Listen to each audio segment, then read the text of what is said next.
ओम शांति।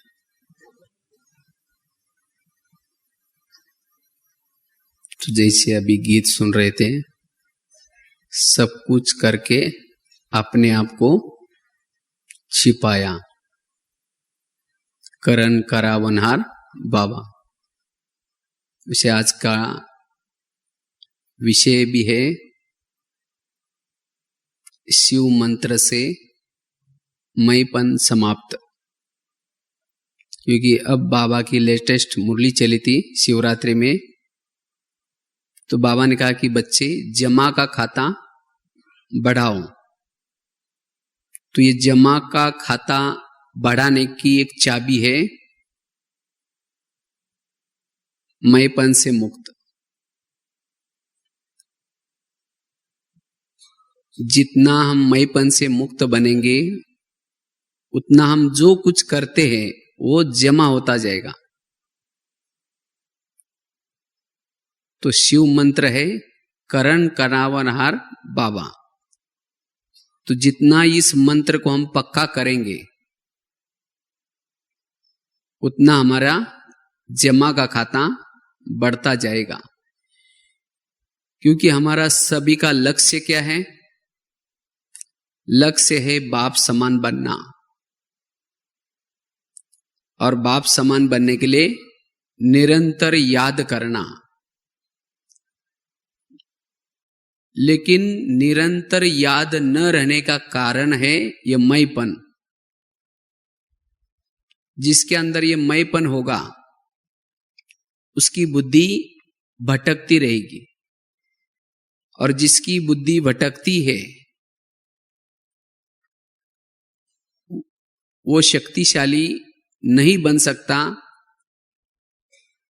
उसकी आंतरिक भूख नहीं मिट सकती। तो इसीलिए अगर हमें योगी बनना चाहते हैं, एकाग्रता का अभ्यास करना चाहते हैं, तो इस मैंपन से हमें क्या करना है?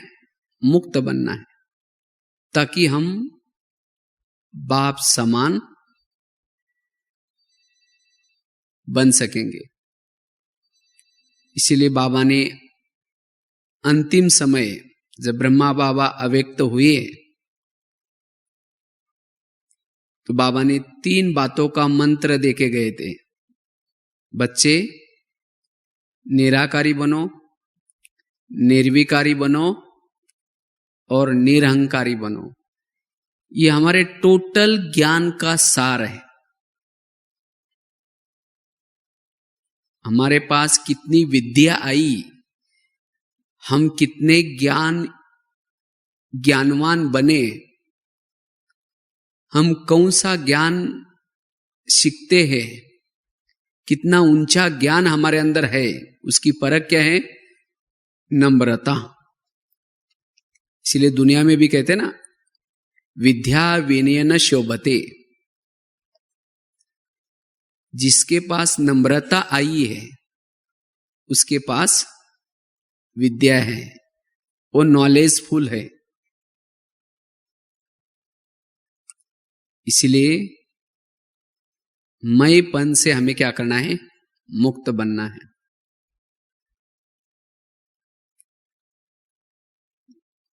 और तब जाकर के हम बाप समान बन सकेंगे। हर एक को लगता है जब हम योग में बैठे, बिल्कुल एकाग्र होकर के बैठे, योग हमारा बहुत अच्छा लगे,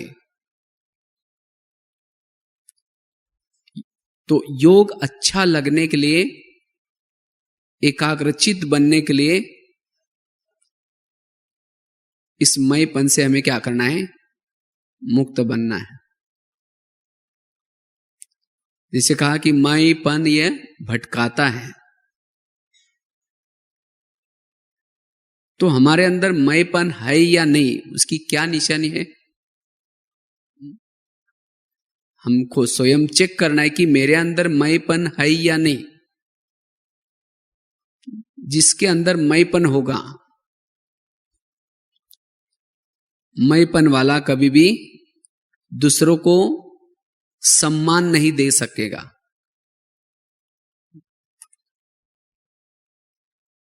जिसके अंदर मैंपन है वो दूसरों को सम्मान नहीं देगा, और जिसके अंदर मैंपन होगा वो स्वयं भी सोमानों में नहीं रह सकता। मैंपन वाले की बुद्धि भटकती है, जिसके कारण वो सोमान में भी नहीं रह सकता। और मैंपन अगर है, जिसके अंदर मैंपन है उसके अंदर जोश जरूर होगा। ये क्रोध भी मैंपन का ही कारण है। आंतरिक मैंपन छुपा हुआ है। मैं इसकी सास हूं, मैं ऑफिसर हूं, ये मेरे बिना पूछे इसने ऐसा क्यों किया। अपने पद का, पोजीशन का, कलाओं का, विशेषता का अभिमान, और जिसके कारण जोश आता है, और जिसको जोश आता है वो गुस्सा अवश्य करेगा। इसीलिए हमें इस मैंपन से क्या करना है, मुक्त बनना है। जिसके अंदर मैंपन होगा वो दूसरों की महिमा नहीं सुन सकेगा। ईर्ष्या, घृणा, नफरत, ये मैंपन के बाल बच्चे हैं। अगर कोई किसी की महिमा भी करता है लेकिन मैंपन वाला औरों की महिमा नहीं सुन सकेगा। इसीलिए बाबा कहते बच्चे इस मैंपन से क्या करो, मुक्त बनो। और जिसके अंदर मैंपन है, अगर मैंपन है वो सदा अपना ही गुणगान गाता रहेगा।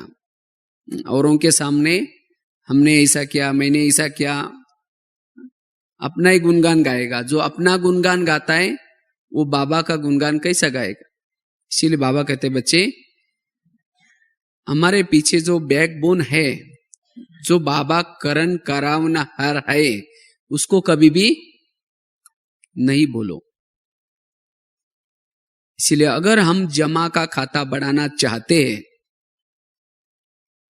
संपन्न बनना चाहते हैं, बाप समान बनना चाहते हैं, तो इस मैंपन से हमें क्या करना है, मुक्त बनना है। ईगो के कारण, अभिमान के कारण टकराव भी होते हैं। टकराव और उसके बाद फिर बिखराव।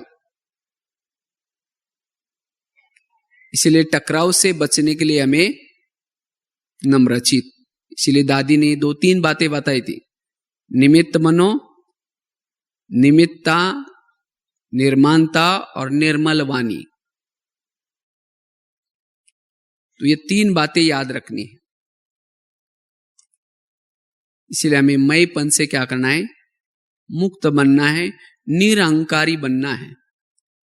जिसको कहते हैं मोल्ड, जितना निरहंकारी वाला सदा ही मोल्ड होता रहेगा। चलो अब 2 मिनट के लिए एकदम निरहंकारी बन करके बाबा के पास चलो। प्रेम से बस 2 घड़ी प्रभु का ध्यान कीजिए, अपनी अंतर आत्मा को शांति से भर लीजिए, शांति से भर लीजिए।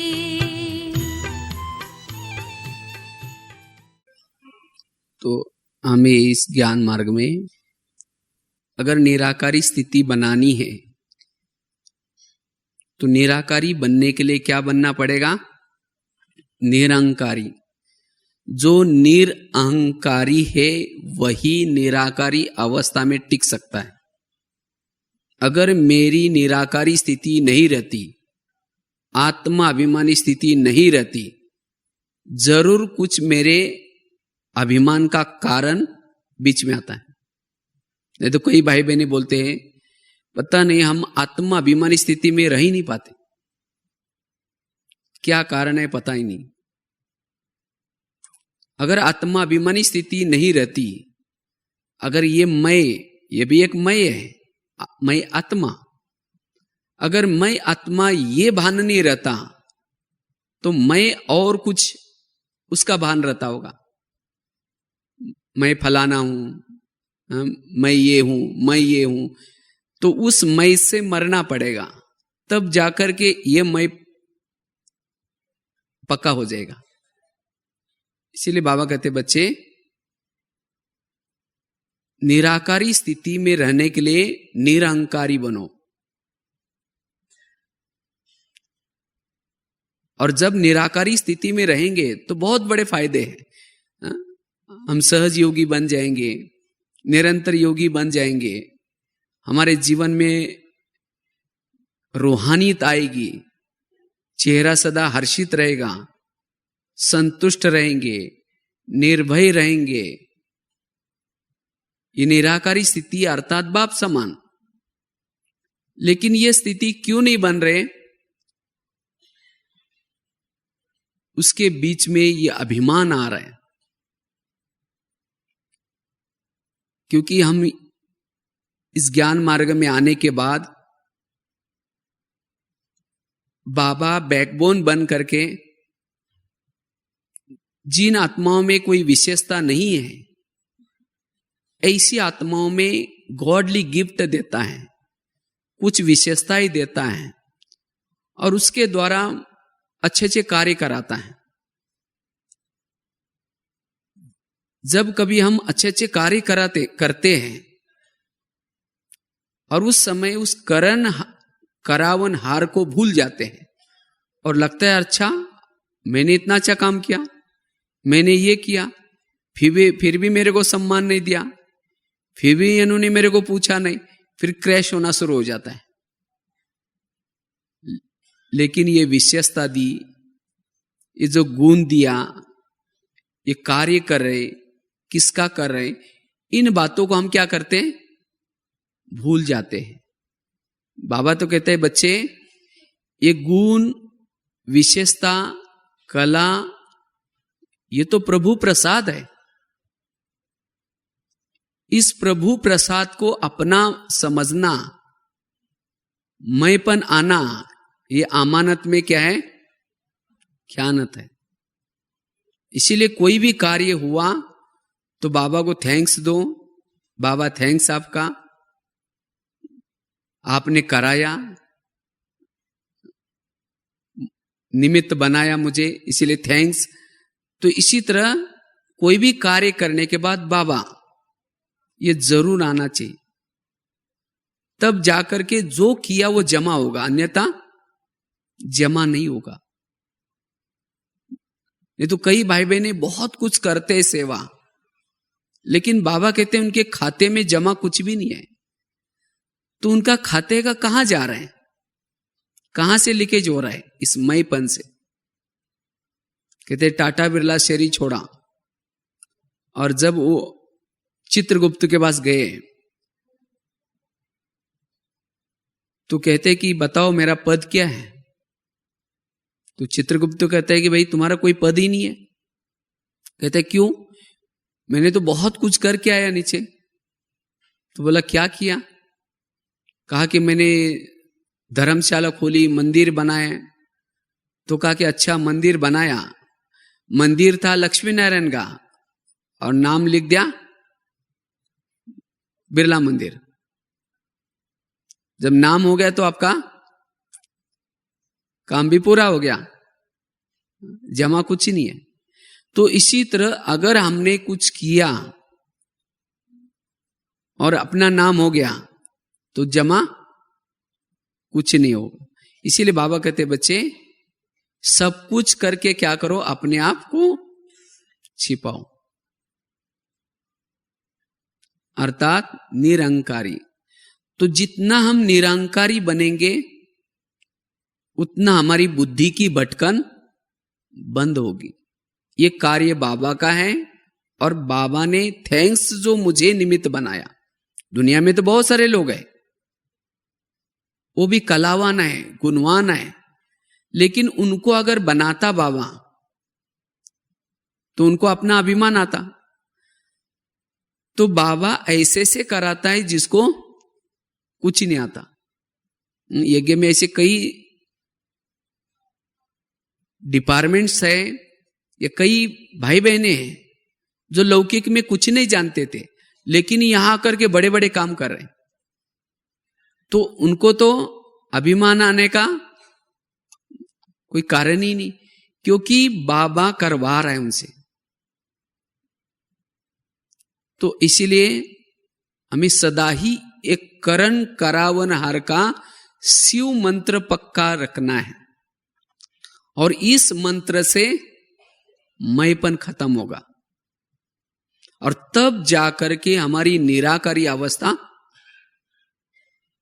रह सकती है।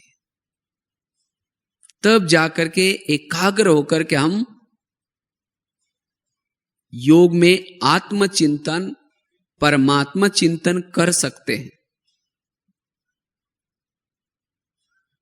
अन्यथा मैंपन होगा, मैंपन वाला आत्मचिंतन परमात्मा चिंतन नहीं कर सकता।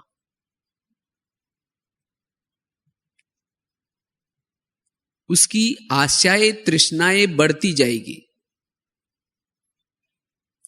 वह संपन्नता का, भरपूरता का अनुभव नहीं करेगा।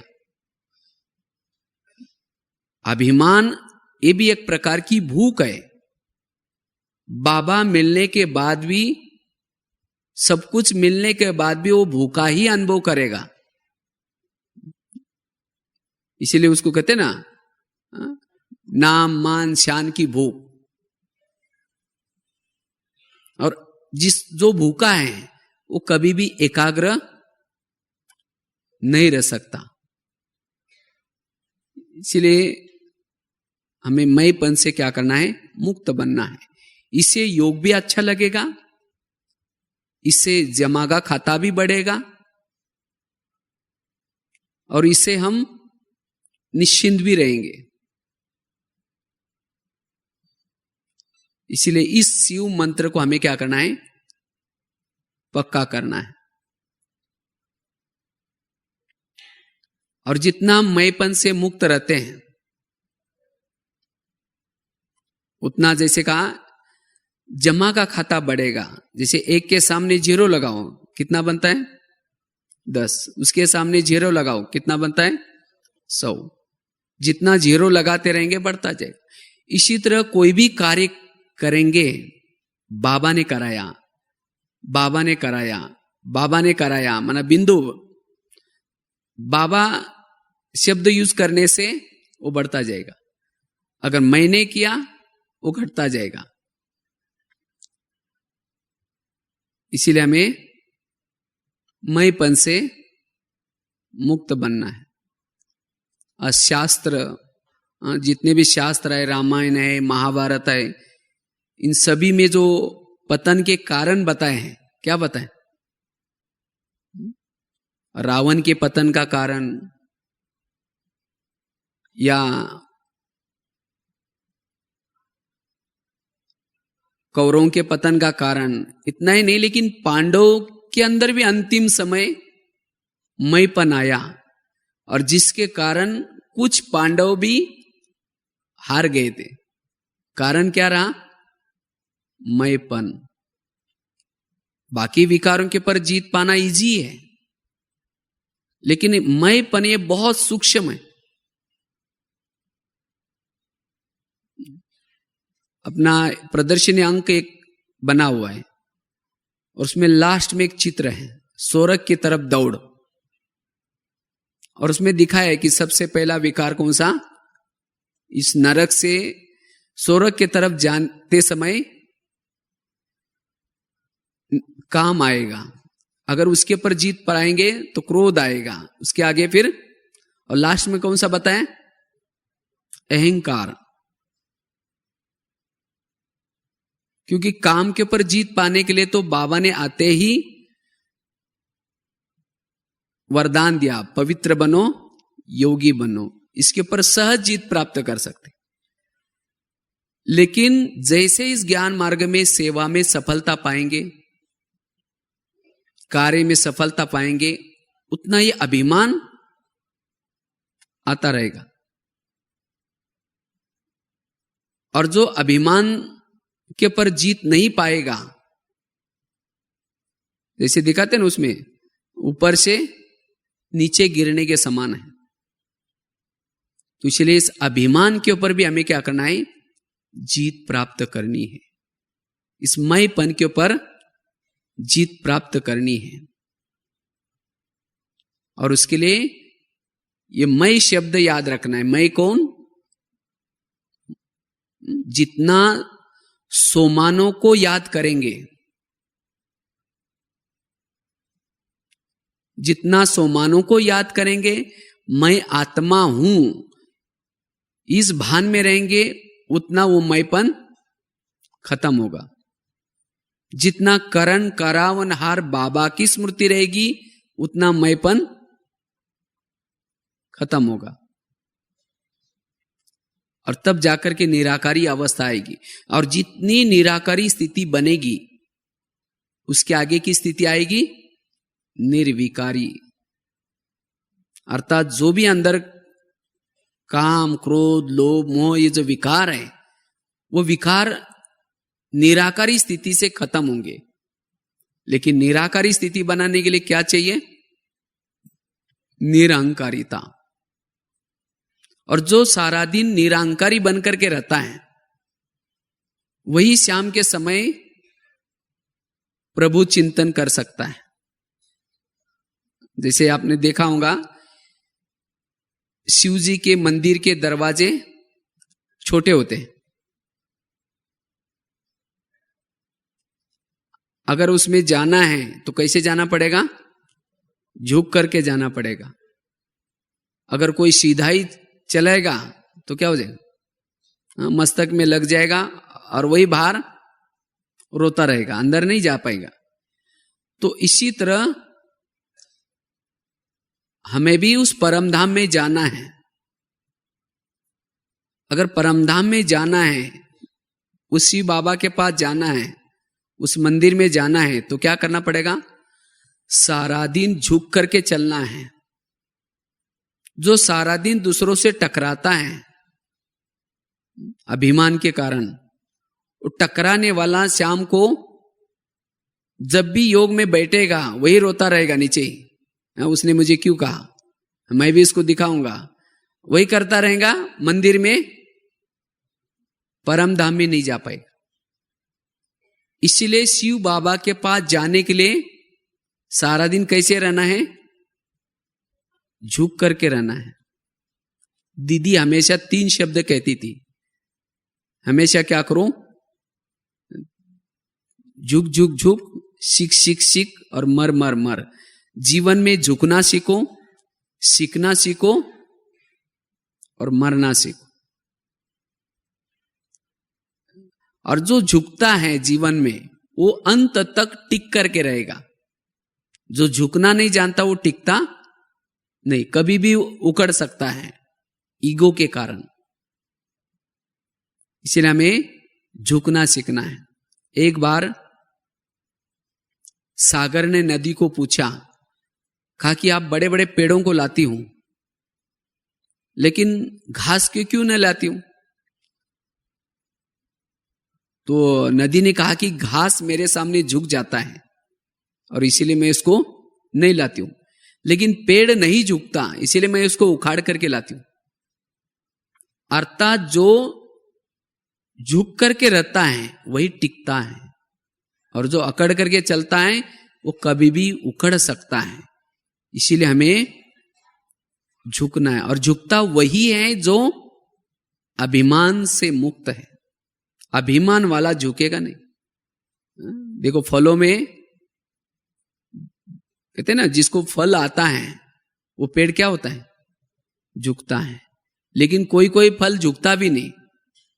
नारियल को जब फल आता है झुकता है? नारियल को जब फल आता है झुकता है क्या? नहीं झुकता। और वो झुका नहीं, इसीलिए वो राजा नहीं कहलाया। इसलिए फलों का राजा कौन बना? आम बना। तो इसी तरह अगर मुझे राजा बनना है तो क्या करना है? झुकना है। जो झुकता नहीं वो राजा कभी भी नहीं बन सकता। और वैसे आम नारियल क्या होता है? ऊपर से कड़क होता है। नारियल का फल कैसा होता है? ऊपर से कड़क और अंदर उसका खोबरा, जो खोबरा होता है वो कैसा होता है? नरम होता है। इसीलिए वो राजा नहीं है। और आम कैसा होता है?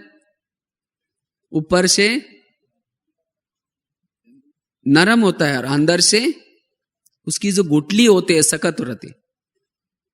अर्थात जो ऊपर से नम्रचित है और अपने नियम से में कड़क है वो राजा बन सकते हैं। तो अगर राजा बनना है तो क्या बनना है? आम बनना है या नारियल बनना है? आम बनना है। और जो निरंकारी आत्माएं हैं उनके साथ प्यार होता है सबका। अभिमान वालों को भी प्यार करेंगे, लेकिन कैसे? उसके अभिमान के कारण उसके सामने प्यार करेंगे, लेकिन उधर मुंह क्या कहेंगे? जाओ।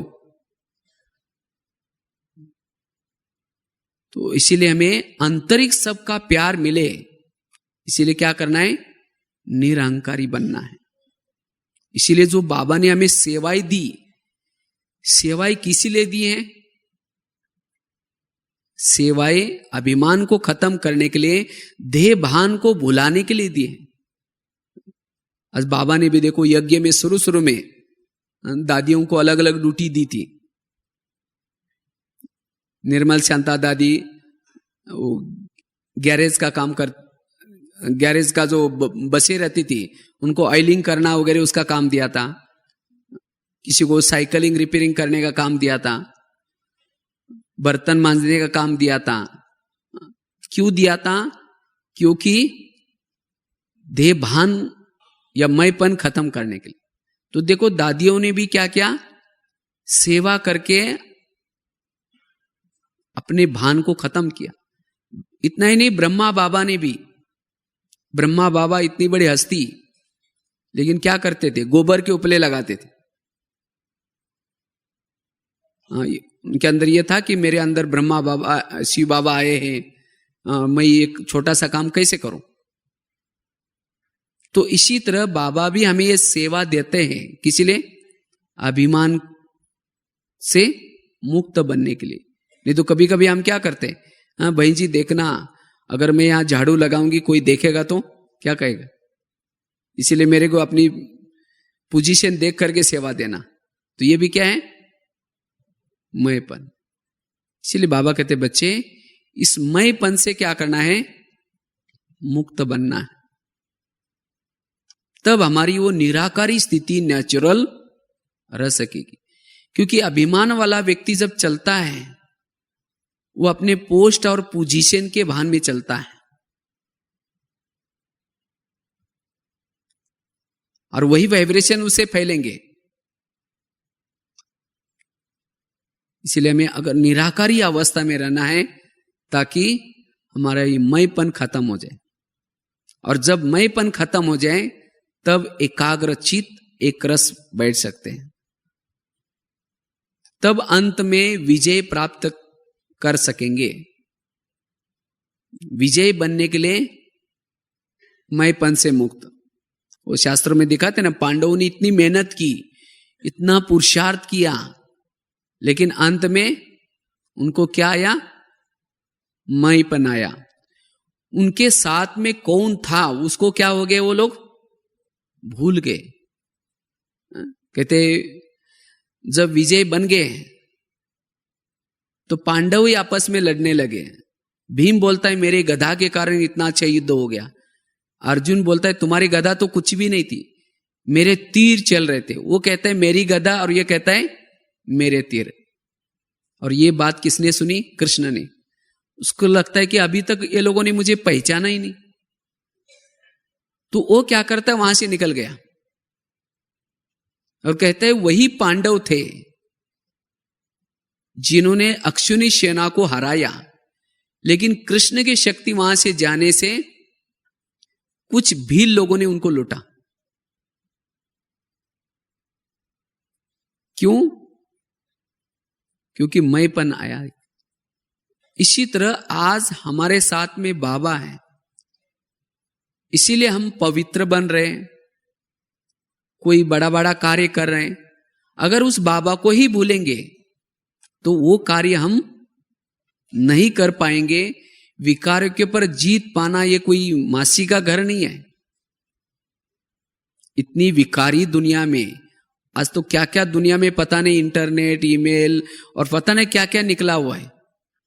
लेकिन ऐसे दुनिया में रहते हुए भी,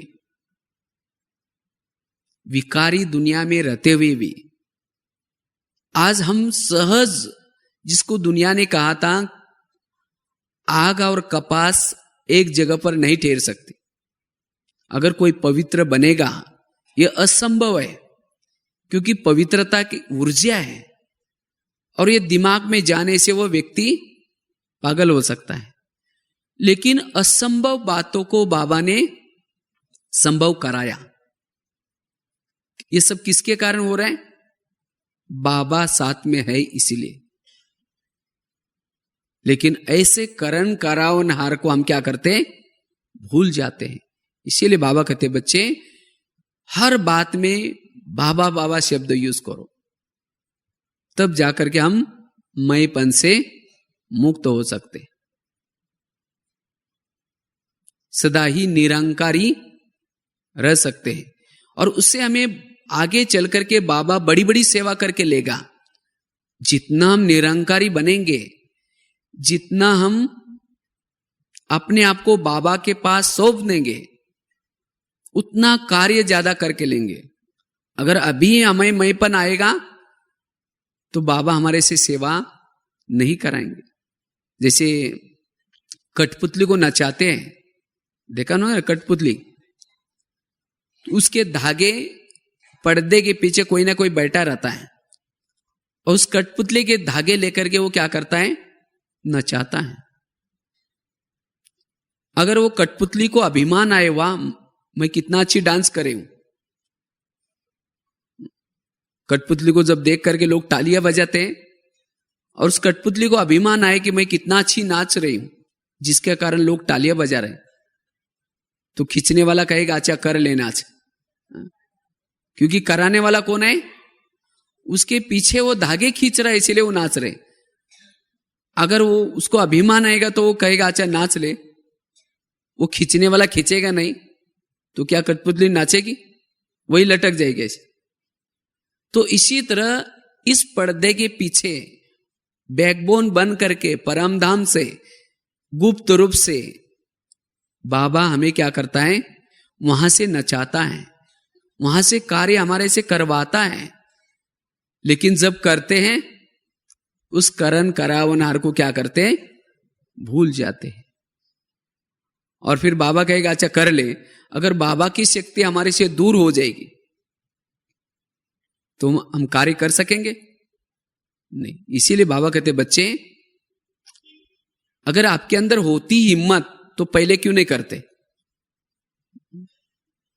तो कौन कराता है? बाबा कराता है। बाबा साथ में होने से हमारे वाणी में बल आता है, हमारे साधारण कर्मों में भी बल आता है।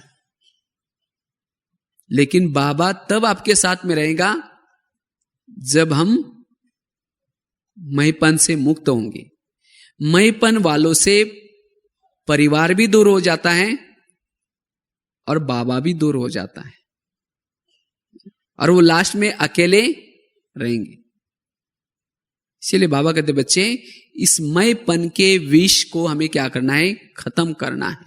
और इसलिए सदा ही करण करावनहार की स्मृति रखनी है। और तब जाकर के हम जो कुछ कार्य करते हैं, जो कुछ सेवा करते हैं, उसका जमा होगा। बाबा कभी कभी कहते हैं जो आपके नजरों में है वो मेरे नजरों में नहीं है, और जो आपके नजरों में नहीं है वो मेरे नजरों में है। क्योंकि कई कई स्थूल रूप में बहुत बड़े बड़े कार्य करते हैं, लेकिन उनके खाते में जमा नहीं है। और कोई साधारण आत्माएं हैं, वो कोई भी कार्य करते हैं लेकिन निमित्त बन करके, निर्माण बन करके करते हैं, इसलिए उनका जमा का खाता उनसे ज्यादा है। तो हमें भी क्या करना है, जमा का खाता को बढ़ाने के लिए इस कर्तापन के भान को क्या करना है, भूलना है। और तब जाकर के बाबा हमारे से सेवा ले सकता है। जैसे कहा ना, मधुवन में ऐसे कई डिपार्टमेंट है। मधुवन में तो क्या हर जगह पर हमने देखा, अगर उनकी हिस्ट्री पूछो तो उनके हिस्ट्री में जब ज्ञान से पहले वो कुछ नहीं थे और अभी बड़े बड़े कार्य कर रहे हैं। ये बाबा की देन है। तो इसी तरह हमें भी क्या करना है, मैंपन से मुक्त बनना है। तब निरंकारी जितना बनेंगे उतना निराकारी स्थिति नेचुरल रहेगी। और तब हम विजय बन सकते हैं, विजय पांडव। हम पराजय पांडव नहीं बनना है। जैसे वो महाभारत में दिखाते हैं, जब पांडव की विजय होती है, और जब विजय होती है तो पांडव को अंत समय में पहाड़ी पर जाना था। क्यों जाना था? क्योंकि उस पहाड़ी पर इंद्रदेव बैठे थे और पांडव ने इतना अच्छा कार्य किया, कौरवों को मारा, इसीलिए उनको प्राइज वहां मिलने वाला था और इसीलिए वहां जाना था। तो 5 पांडव, द्रौपदी, कुत्ता उस पहाड़ी पर चले गए। लेकिन कहते हैं वो पहाड़ी सीधी थी और उसके ऊपर वही चढ़ सकता था जो सत्य है, ईमानदार है। उस पहाड़ी का नाम था मेरू पर्वत। वो जब चढ़ते हैं तो चढ़ते चढ़ते क्या होता है, चलते चलते द्रौपदी गिर गई, आगे गया नकुल गिर गया, आगे गया सहदेव भी गिर गया, आगे गया भीम भी गिर गया, अर्जुन भी गिर गया, और केवल कुत्ता और युधिष्ठिर दोनों ही वहां पहुंचे। तो उसका कारण रहा, क्या कारण? अभिमान। तो वास्तव में ये सब घटनाएं यहां की है, संगम की बातें हैं। हमारी भी विजय होगी और विजय होने के बाद हमें भी सबको पहाड़ी पर जाना होगा। पहाड़ी अर्थात माउंट आबू वाली नहीं, पहाड़ी अर्थात परमधाम। और वो कैसा है? सीधा ही है, और उसके ऊपर इंद्रदेव बाबा बैठा है, और वहां से हमें स्वर्ग में सत्युग में भेजेगा। ये जो हमने इतना माया से युद्ध किया उसका प्राइज वहां मिलेगा। लेकिन इस पहाड़ी पर वही चढ़ सकता है जो सत्य है, ईमानदार है। कहते द्रौपदी क्यों गिर गई? क्योंकि द्रौपदी का सबके साथ प्यार था, लेकिन एक अर्जुन के साथ ज्यादा लगाव था उसका, और उस लगाव के कारण वो गिर गई, पहाड़ी चढ़ नहीं सकी। नकुल क्यों गिर गया? क्योंकि नकुल को अपने बुद्धि का अभिमान था। सहदेव क्यों गिर गया? सुंदरता का अभिमान था। भीम क्यों गिर गया? बुद्धि का, बल का अभिमान था। अर्जुन क्यों गिर गया? तीर चलाने का अभिमान था। और केवल कुत्ता और युधिष्ठिर, कुत्ता मतलब कोई कुत्ता प्रैक्टिकल कुत्ता नहीं था, कुत्ता ये ईमानदारी का प्रतीक है। मना कहते युधिष्ठिर को कुत्ते ने सहयोग दिया, इसीलिए वो स्वर्ग में गया, अर्थात उसके अंदर ईमानदारी का गुण था। तो इस तरह से इस संगम युग में जो आत्माएं ईमानदारी से चलेंगे, जिनके अंदर कोई अभिमान नहीं है, चाहे ज्ञान सुनाने का अभिमान, अर्जुन अर्थात जो ज्ञान की बातें सुनाते हैं उसका वो प्रतीक है। आज उसके साथ कृष्ण था, इसलिए वो तीर चलाता था। इसी तरह आज बाबा हमारे साथ में है, इसलिए ज्ञान के अच्छे अच्छे तीर हम निकालते हैं और जिसके कारण विजय प्राप्त करते हैं। और भीम है स्थूल सेवा करने का प्रतीक। भीम खाना बनाता था, बड़ा बड़ा कार्य करता था, लेकिन अगर अभिमान आया तो निष्फल हुआ। इसीलिए स्थूल सेवा आज बाबा हमारे साथ में है, इसीलिए अथक होकर के करते हैं। तो बुद्धि का अभिमान भी न हो, किसी से लगाव भी न हो,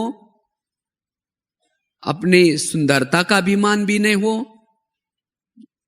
तो इस अभिमान से मुक्त बनना यह है विजय पांडव बनना।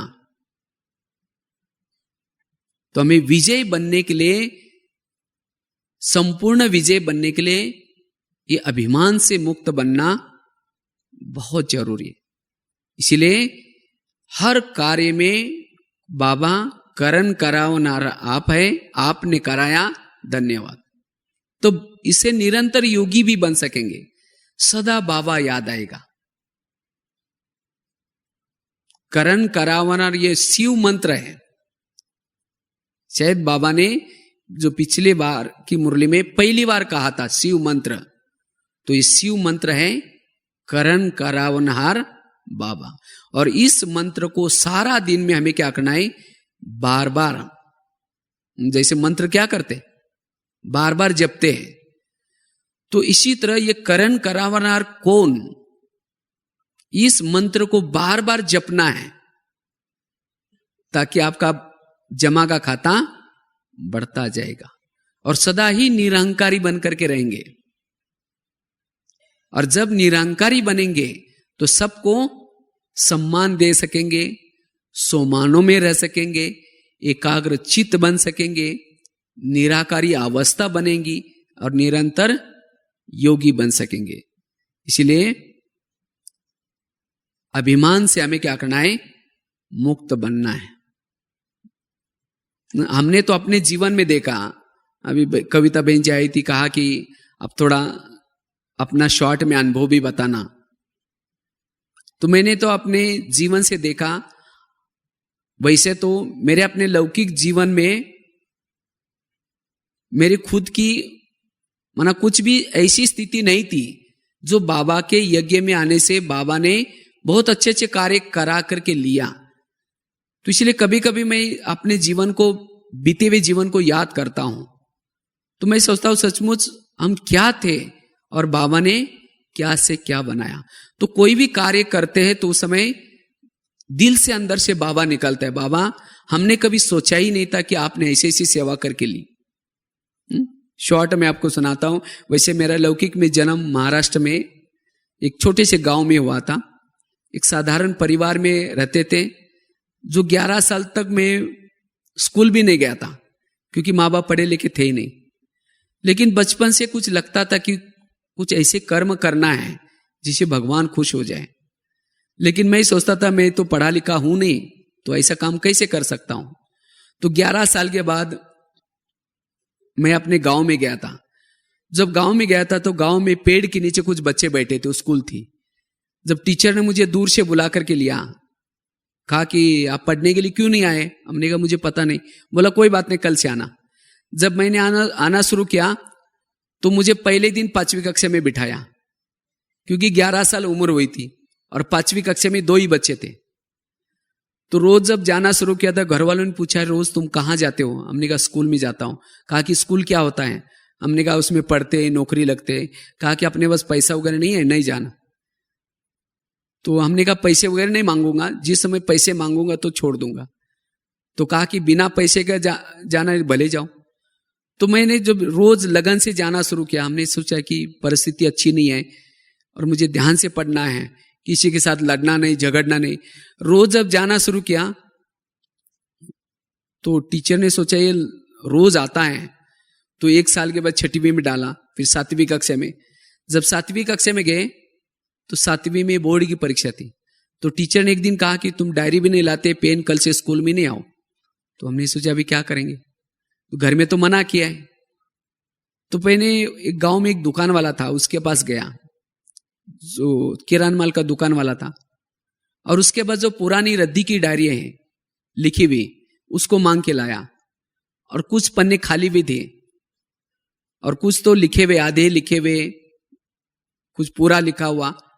तो मैंने उस डायरी को लेकर के पानी से धुलाई किया, और धुलाई करने से शायद तो निकल जाते, तो धुलाई करके सुखा करके फिर उसको क्या क्या सिलाई करके डायरी बनाई, और ऐसी करके पढ़ाई किया। और 7वीं में अच्छे मार्क मिले, 7वीं 8वीं 9वीं। और जब 9वीं कक्षा में जब डायरी लाई थी, उसी डायरी में एक ब्रह्मा कुमारी का किताब मिला, उसमें 3 लोग का चित्र। तो वो मुझे बहुत अच्छा लगा। तो मैं सोचा तो मनुष्य तो चांद तक गया, ये चांद से भी पार क्या है, ये भी ज्ञान है इसके अंदर। तो मैंने वो टीचर को कहा कि टीचर सर आपने तो कल कहा था कि मनुष्य चांद तक गया है, और इसमें तो चांद से भी पार क्या है ये भी बताए। तो सर ने कहा कि कुछ ऐसे ही बात होगी। तुमने मेरे को कुछ जिज्ञासा हो गई, मैंने क्या किया, उसके ऊपर एक लेटर लिखा, एड्रेस था। तो वहां से एक नागपुर से लेटर आया, आप 10 रुपए भेजो, हम आपको और किताब भेजेंगे। तो मेरे पास 10 रुपए तो था ही नहीं। तो मैंने क्या करता था, कुएं से लाकर के पानी बेचता था, 2 पैसा 3 पैसा।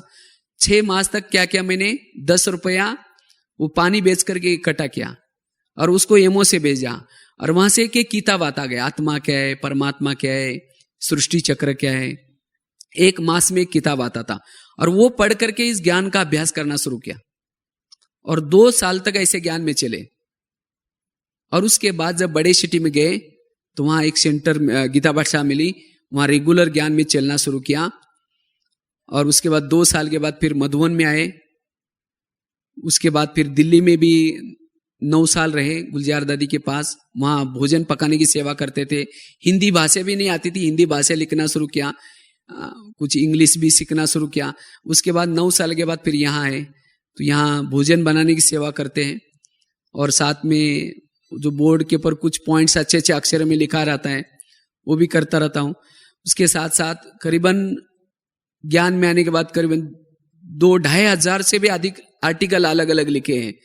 करीबन काफी सारे अखबारों में और मैगजीन में भेजते रहते हैं, और करीबन 2500-2600 स्कूलों में जाकर के 2-4 यूनिवर्सिटी में भी गए होंगे, उसमें भी सेवा की होंगी, और करीबन 900 जितना जेलों में सेवा करने का सौभाग्य मिला।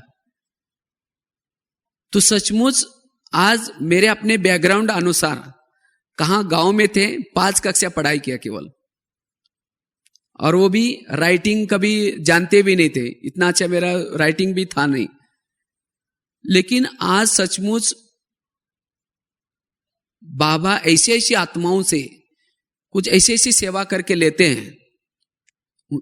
तो कभी कभी मैं जब कभी ये बातें आती है तो सोचता हूं कि सचमुच भाई तुम्हारे साथ में कौन है, कौन कार्य करा रहा हूं। तो तब मेरे को अंदर से बाबा के लिए बहुत थैंक्स निकलता है। तो कैसा करण करावनहार बाबा बन करके, कैसे भोले भोले बाबा क्या करता है, बच्चों से उनका भाग्य बना रहा है। तो ये है मेरे अपने जीवन के ऐसे कई अनुभव है।